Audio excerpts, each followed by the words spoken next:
exciting panel for me because, and it's titled Asian American and Pacific Islanders Votes and the Influence and Impact on Elections. And let me just first introduce Richard Louie, who is a friend of mine who I know as an anchor at MSNBC and NBC News. He's also an author and a filmmaker. And as you're watching election results on MSNBC, he will be the big board from 1 a.m.? It's very early, don't. Or late, sleep. Or however that works. And Steve Kornacki has to sleep is why. Oh, I think we give him, what, 3 hours? Yeah, we allow him to sleep for 3 hours, that's all. Okay. And I'd also like to bring in Kevin Hirano, who is the Director of Operations and Development at APIAVote, which is an organization committed to promoting and giving access and voice to the people of the Asian American Pacific Islanders community, because this is so important. Because why? Most people don't even know their voices, the effect that their voices play in elections and the role they have. We just did a panel on unlocking the Hispanic vote. I've been talking about unlocking the Hispanic vote, and as of many, for 30 years. But it's amazing to me that the focus has not been highlighted in this unique voter bloc. So Richard, when you're looking at things, if you could kind of first give me like the 30,000-foot view over the political spectrum and how it's played out over some time. Yeah, it's really interesting because I take it personally in a way to start. I think of my father and my sister who originally were registered as Republicans and became Democrats, and that really is, I think, emblematic of the fact that the API groups, API voting community has often been said that it's up for sale, that it is looking for a home, that it's looking for those that might court that particular block. And then that's the first question, right? So if you're running in a tight state, you're going to care about that 6%, 2%, 15%, or in that district where that particular vote is up for grabs, the proverbial independent or swing voter that we are spending $1 million per vote to try to get, right? And so I think that is one consideration of that particular community. Number two is where can they swing a result? And we see that in swing states where, like Nevada, for instance, which I know Kevin will probably dig into, where the percentage of API voters there are in the double digits and can really make a difference. Florida, where it's so tight, where 2% of the electorate there is API. So just like every other voting group, it is important that we go after the vote regardless of their background, but this particular group is pretty swingy when it comes down to a definition of what that might be overall. Then I ask the question, often on air, is, well, how are you addressing that market, number one, and who is addressing that market, that potential vote? And the answer to that is not many. Kevin, can you kind of go deep? And by the way, I'm fascinated. I had no idea about Nevada. Like, huge. Had no idea. Yeah. So I'll add to that. Think about Georgia. In 2020, Biden won Georgia by like 11,000 votes or something like that. Asian American Pacific Islander voters, 135,000 voted for that. So we are, that is probably the biggest bellwether right there for us.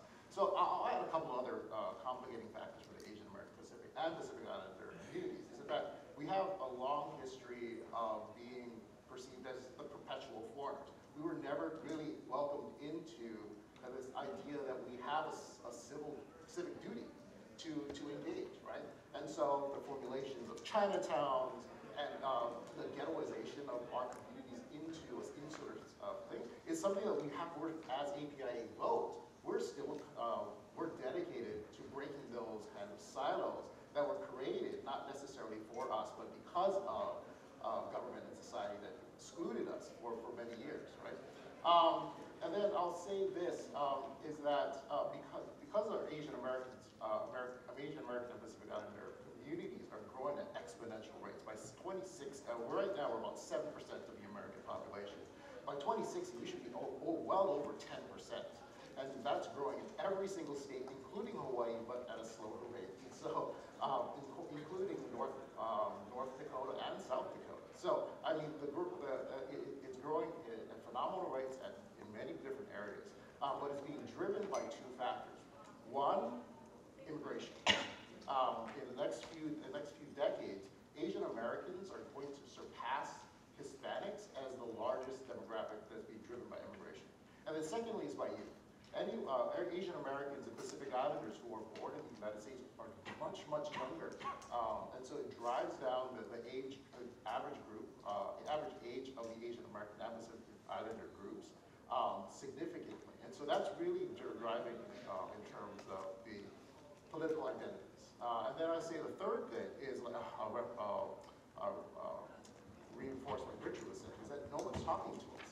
In our poll, since 2012, APIAVote has conducted its Asian American voter survey. And over the years, about 50% of respondents to our poll have said they've been reached out to by any party, let alone Republicans or Democrats. Richard, I'm having a little coughing attack, so would you mind just Yes. following up? Yes, mute button, as they say.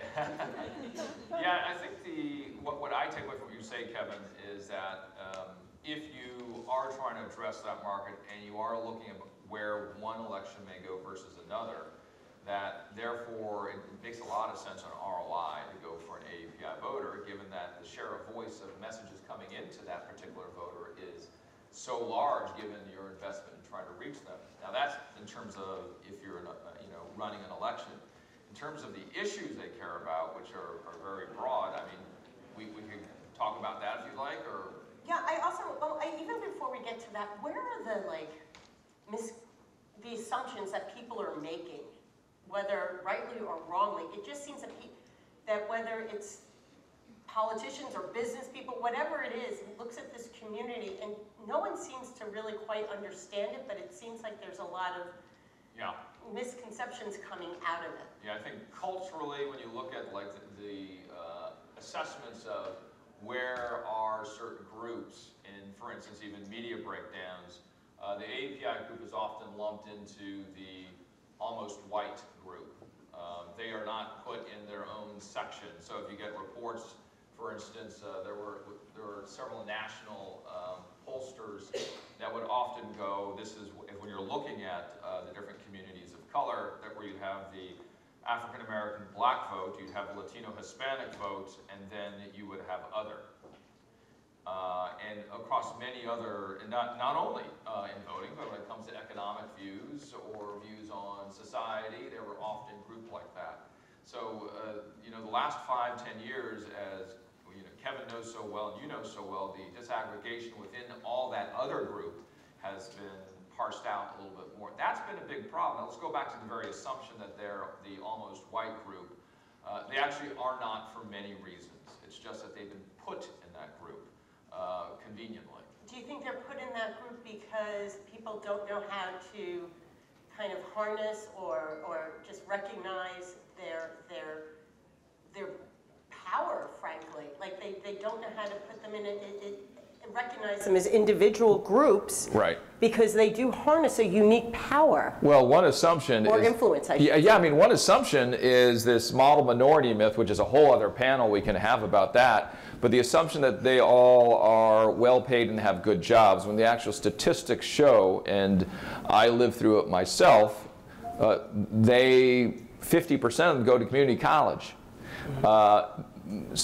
English as a second language, 2/3 to 3/4, depending what you look at. In terms of their earnings power and promotion, they're nowhere to be seen in the executive leadership teams anywhere. They're underrepresented.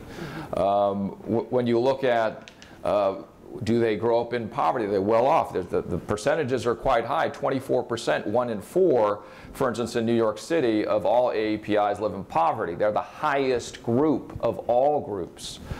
So there's a lot of assumptions about this community that are absolutely, fundamentally, statistically wrong.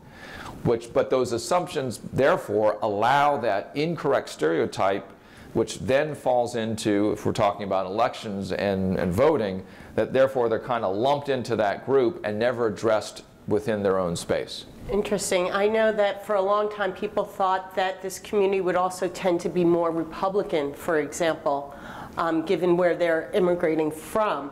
But that certainly is not necessarily the case. And in fact, I feel that both parties have used this community a little bit as a political tool, not for good, but to put this community in the political dialogue for their own benefit, not to necessarily appeal to them to win their vote. That's absolutely right. So I'll add to Richard's comments about the model minority. It really is when polling does happen in Asian American spaces, and I exclude Pacific Islanders very specifically, because when we get the polls, Pacific Islanders are probably never included, and so that's one difficulty. I'll also say this: when there are statistics that say the average Asian American household is like 86 or 89,000. Indian or South Asians, the average household income is like $100-something thousand. It's something incredible. Those skew the entire average of the Asian American population. When we look at Bhutanese households, which is $42,000, and that's the median average. It's incredible. And that's not even I'm just going to interrupt you because it's important to recognize that we're talking about over 60 countries of origin when we start looking at this population. We're not just talking about, just a few, here or there. This is a broad base of very diverse people. That's right. That's not including things like Marshallese who are losing their home country to the effects of climate change. We can go on and on about this. But so to answer your question on being politically used. That is true. So I don't know if any of you heard about this recently. So there is a $33 million campaign being run by the AFL, the Asian America First Legal Foundation. This within the last few weeks. That is sending out both kind of online content, video content, and these mailers that are really targeting people of color, but Asian Americans specifically. It was one of the first times that it's been very targeted. That is using Asian Americans as a wedge, trying to fracture by leaning into race-baiting topics, as well as leaning into utilizing callbacks to their lived experience in less developed or less strong democracies, using terms like communism, that have a different meaning in English than it does from where they come from, and their experience of the term and their experience of communism back home. And so that's something that's happened for a long period of time. And for us, APIAVote, what it is about we understand that one of the most effective ways to engage Asian Americans and Pacific Islanders is in two ways. One is making sure that we translate our information into the language that they're most comfortable in. It's not saying that these Asian Americans or Pacific Islanders can't read or understand English. They do perfectly. They're obviously doing very well. But it is that we have the nuances of what we're asking people to decide on as a civic participant in our democracy is nuanced, and they need to be educated as much as any one of us, including myself, who was born and raised in Hawaii, needs to understand these things. And so it needs to be in a language that they can understand the nuances so that they don't be used as a political tool. And then secondly is really engaging in trusted messengers. And that's what we've been doing, and Richard's been helping us do it for a very long time, of engaging people who look like us, they trust you, they speak your language, and they understand very much the issues that are important to them. Yeah, that's one thing we saw in the Hispanic study is that people, they want someone who they can relate to, who looks like them. So Richard, when you're looking towards beginning this dialogue, and do you start it at the top up at the biggest levels, or do you try and bring it from the ground, and build it up, or both? Because media consumption, everything, there's so many things to kind of dissect because there's so many different types of people within this community. Yeah, I think the way that you do that, Susan, but I want to underline two things that you said as well as Kevin said. Number one, the overweighting of a super uber, if you will, performing 5% that does not represent the average, right? And that happens in a lot of averages that we do in anything in statistics. That is the dynamic of the API community. You have this group that's super overweighting I'm the person that, I always thought I was the person when I was growing up that was, you know, living with food stamps and loving government cheese, you know, and all of these things where we were unable to live, you know, the way I thought we should, and getting up hungry and things like that, or going to sleep hungry. And the thing was, well, I thought it was just our family, and the reality is it's a majority, and that was why I brought up that statistic. Right.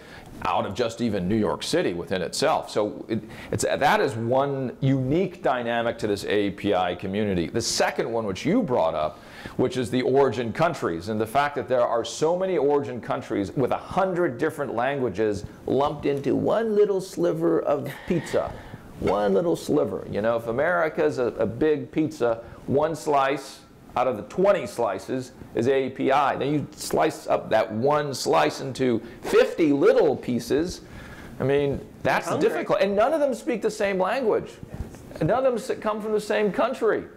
And they don't even like each other. They don't. They don't like each other. Yeah. Like he doesn't like me. No. You know? I'll say that. One interesting. So we sent out 1 million translated mailers to 18 states and 33 versions with 16 languages. We got a call from one of our constituents that identifies as Korean, and she says, "Don't send me a mailer with Chinese on it." And it was Chinese, English, and Korean. And she was so offended. She was, you know, obviously apologized. But to Richard's point, I mean, there's a lot of history, like I was saying, that goes into this. And we do that, right? In the United Nations Asian group, there are over 50, I think there's 56 countries they lump into that one group. And in the United States, we lump in over 50. And all those things are pretty difficult for such a small slice of that pizza, right? So it's not necessarily easy. Okay, so then what is the opportunity to reach out to them, to talk about them? Well, just like there is no black block of voters and there is no Hispanic Latino block of voters, there is no API block of voters, right? That's an important concept that filters into the previous conversation, that altogether you cannot just think singularly to reach every one of them, and that's, you know, marketing 101. I think the way you can talk to them is that you address the fact that they just simply are different, right? Yeah, but let me just push back a little bit on what you said. Because please do. When you're talking about different communities, for example, if you're talking about the black community, we're all, at least everyone's in the same general language for the most part. You may have dialogue from different parts of the world. The same thing goes with the Hispanic community. So if Emerson College polling, for example, was to try and do a deep dive into this community to figure out how to unlock that vote, if you will, have people to tap into it, how do you even approach it if you have to worry about, you know, upwards of almost 100 different languages, or reaching out because you don't want to do a survey in a certain language because someone's going to hang up because it's one of the two that they don't like? Or do you have to focus on English as a second language? Like, how do you start to take something? Because I do think this community needs to be more in the forefront of the political conversation. And I think one of the reasons it's not is because no one knows how to kind of attack it, if you will. You got to buy a lot of pizza, right, Kevin? Yeah, that's a lot of pizza. Well, I think this way. So we do it because we understand our communities, right? So APIAVote works with on-the-ground trusted organizations in 18 different states. And so I think and the way we do our polling is that we understand where our community is, right? I just talked about North Dakota, South Dakota. That Asian American population is actually kind of an outgrowth of the refugees of Bangla and the Hmong community in Minnesota that's spreading eastward, right? And so we know where and because we also know that a lot of the Asian growth is being driven by immigration, is being driven by asylum seekers, by folks being displaced by a new environment. It really is thinking very critically is where is the government putting these people? if that's one thing, right? We know that there's a strong Vietnamese community in the South. We know that there's the large populations of established Chinese communities both on the East and West Coast, right? And so for us, it really is understanding where our communities are by being able to disaggregate the data and utilizing that data from the states to know, okay, if we're going to poll in Arizona, who is the majority, how do we know? And that's for us, that's why we have to do 33 different versions of a million-piece mailer, because every state is going to be a different grouping of various communities. Right, and I'm going to open up for questions. I'm sorry, I'm being really selfish with these questions because I'm really curious. But okay, so that's what you do as an organization, and your entire organization is committed to that. But if you're a presidential campaign, how do you build out that? Like because we see, there's different coalitions in every presidential or statewide race. How do they kind of be able to break down besides just work, because you can't work for every campaign. Right. They can't all hire you. Right. I don't think any of them can hire you. Right. So how do they, if you want to have that, use that power of the margin that you have, how do campaigns tap into that? Well, first of all, they're already, unless Richard wants to respond. No, yeah, sure. No, you go. Yeah. So Richard's my board member, so I have to give attitude. But I'll say this: it's like so. One is leveraging what we do, leveraging the existing C3 space that exists within every single state. I'll say this: back in the early '90s, there were only 4 Asian American serving organizations in Washington D.C. Just 4, wow. Right? Since then, it's grown from 4 to I think about 60 different organizations that are various representing Asian Americans, both pan and specifically to particular organizations. So there are organizations who have deep connections to their communities, but yet none of them are engaged. No parties are engaging any of these organizations in any significant way. And so it is about understanding that maybe it's not about C4s and party and others simply thinking I can do it on my own. It's about engaging community and involving them in a real deliberate way so that that they're able to get their message out. Okay. Now I'm going to open it up to questions. Okay, yes, right here. I was wondering if you guys could discuss a little bit about what is the news media role in perpetuating those wrongful and hurtful assumptions that you mentioned, and what should they do to be trying as an effort to repair that? All these easy questions. I think that there is a great opportunity to show through other learning lessons of other groups that we have been arcing through farther along in the continuum of understanding that they are different, to accept that difference and therefore address that difference of whatever the average might be. Oh, wow, it's a long sentence. But specifically, for instance, in the API group, they share a lot of commonalities on issues, for instance, with the Latino-Hispanic voting blocks and communities. And those are some ways that you can, on the media side, I believe, so if you're talking about illegal immigration, if you're talking about the issues of the economy, if you're talking about the issues that are related to community, they actually share a lot of similar views. And I think that goes to the presidential election reaching out. On the media side, we have the obligation to show on certain topics that, for instance, 1 in 10 of those who've come to this country illegally are from an Asian country. So whenever I do a panel on immigration, you bet your bottom dollar that we've got a face that is AAPI, we have a face that is white, we have a face that is black, and we have a face that is Latino-Hispanic, because all of those groups represent that very topic of immigration. So I think that's our obligation, as opposed to falling into those stereotypes that the only way we can talk about, again, the example being immigration, that I will therefore only have a Latino-Hispanic face. That is absolutely an incorrect way to tell that story. And that goes with all the issues that we address. There's a lot of commonalities. I talk about Hispanic, Latino, and AAPI. There's a lot of commonalities with AAPI and the African American black communities as well. When you talk to them or you do polling on intensity of racial issues, AAPIs, although they express it differently, share similar intensities about issues of discrimination, very similarly, but often they are put in different camps.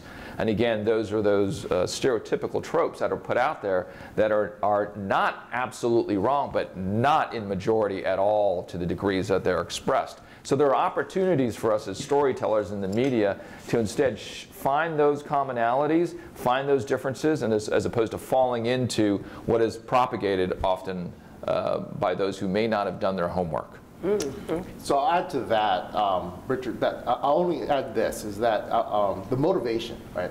I think it is imperative that we find a way to engage Asian Americans and Pacific Islanders, because right now there is a slew of dis and misinformation that's being really just unmet by any sort of fact, because they're being, because it's in language. It's being provided to our communities in all their languages, and it's not necessarily coming from the United States. It's coming from Korea and China and Vietnam and all their places. And so I think it's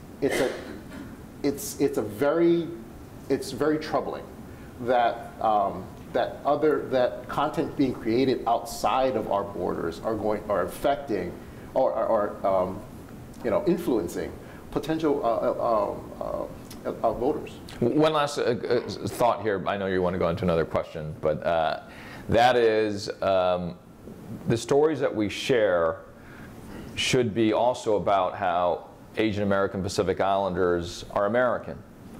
And so when you're doing panels, we happen to be talking about the AAPIAVote, and within the last 2 years, I have never seen so many API faces not on TV just to talk about being API. Instead, they're talking about the economy, or they're talking about social issues or discrimination, but they're not just talking about, here's the API face to talk about being API. Right. And I can't tell you how frustrating that is as a person who is a practitioner in the space as well as a viewer. What we've seen in the last year or two is that POCs can talk about, yes, all sorts of issues of America. And I think the way we individually can address that is to also share stories and include people of different backgrounds that aren't just there because they're API and they're talking about being API, or they're part of your story because they are API, not because they're concerned about mortgage rates. Okay, I'm just going to warn you before this next question is asked. I don't know what it is, but it's Eric Toller from our Emerson College polling.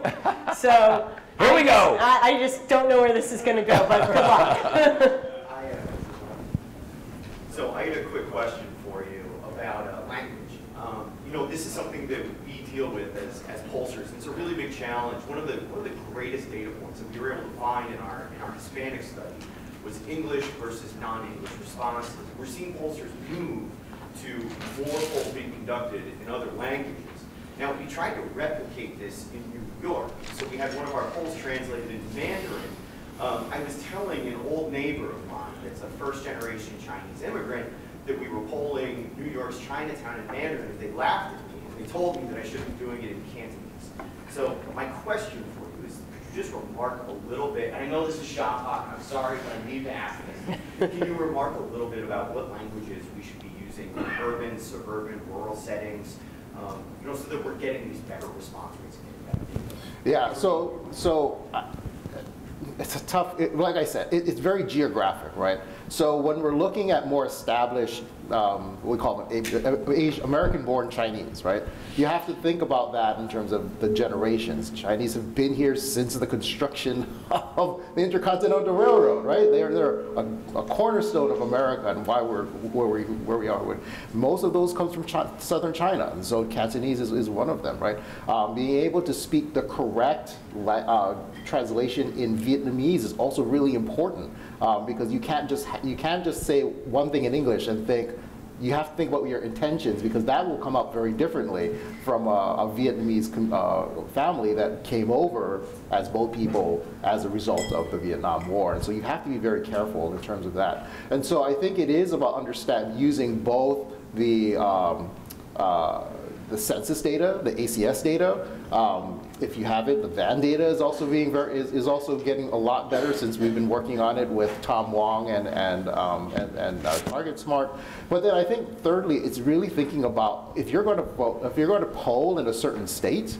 Really think about reaching out to, let's look at the community organizations that are there, look at the churches, look at the grocery stores. What kinds of grocery stores are you seeing? What kinds of markets are you seeing? And then, so utilize those other data points to inform you about what kinds of languages, what kinds of dialects that you should be doing. So if you're going to like Arizona, and there's an amazing Burmese restaurant there, but you don't include Burmese. It's like, well, you know.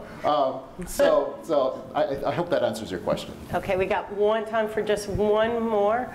Back there in the gentleman in the mask there.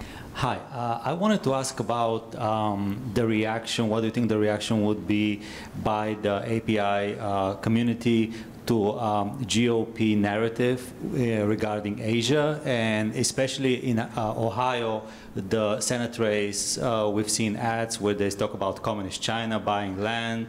Do you think that the impact will be people being discouraged to vote, or maybe vote for Democrats?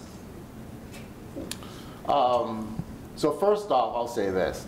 So according to our poll, the top 4 issues that Asian Americans are concerned with are healthcare, jobs and economy, crime, and what was the last one? Education are the top 4.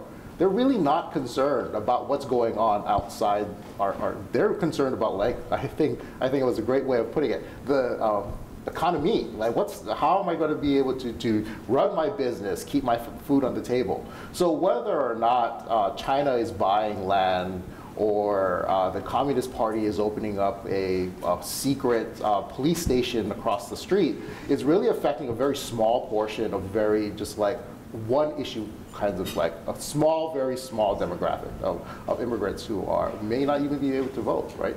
But when you're thinking about Asian American Pacific Islanders in terms of voting, it is thinking less about what China's doing, but focusing on issues that all Americans are, and what issues are Asian Americans really concerned about right now. Yeah, and to your question, it might get more butts out of seats if you're AAPI when you see that, because you're just like, I can't take this anymore. And over the last 2 or 3 years, you got a lot more of the, it's okay to say that, and it's okay to actually do something about it if you're AAPI. And you see such disgusting tropes out there being used by politicians, and we've seen it obviously not just in this cycle. We've seen them throughout the beginning of politics in this country. And really quickly to the outlier Eric, who you said you were worried about his question, I will only say that when it comes to, you know, in language, definitely worth it, definitely get it right. Dot your I's, cross your T's, and it's going to be a different language for every single community that you go for. The good thing is that it's accessible, it's more affordable than before. Before, if you wanted to do that, you almost felt like you were, trying to climb a mountain. So that's the difference today. Okay, well, thank you both so much. This was such a fantastic conversation. Thank you. Thanks.